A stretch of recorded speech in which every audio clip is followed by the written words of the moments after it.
নানা আয়োজনের মধ্য দিয়ে কুষ্টিয়ার মিরপুরে মহান বিজয় দিবস ২০২৪ উদযাপিত হয়েছে।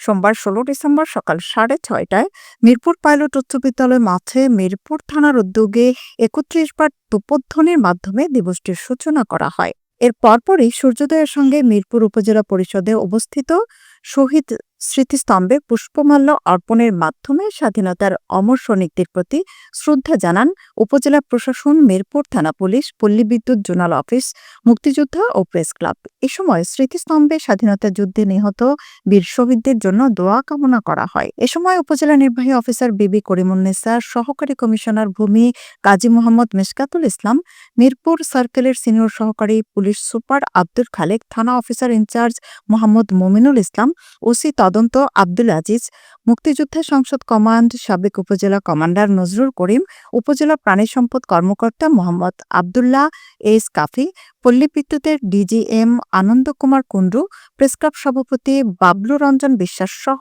বিভিন্ন দপ্তরের সরকারি কর্মকর্তা কর্মচারী।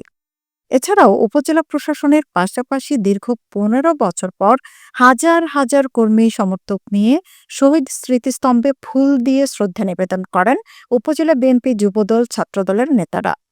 পরবর্তীতে সকাল ৯টায় মিরপুর পাইলট উচ্চ বিদ্যালয় মাঠে আনুষ্ঠানিকভাবে জাতীয় পতাকা উত্তোলন ও সালাম গ্রহণ করেন উপজেলা নির্বাহী অফিসার ও থানা অফিসার ইনচার্জ।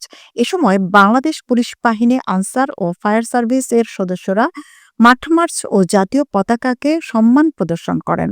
এছাড়াও সকাল ১০টায় মহান বিজয় দিবস উপলক্ষে উপজেলা পরিষদ অডিটোরিয়ামে মুক্তিযোদ্ধাদের উত্তরীয় পরিয়ে সংবর্ধনা দেওয়া হয়। সবশেষে শিশুদের চিত্রাঙ্কন প্রতিযোগিতা ও ক্রীড়া অনুষ্ঠান সহ দিনব্যাপী নানা কর্মসূচি পালন করা হয়।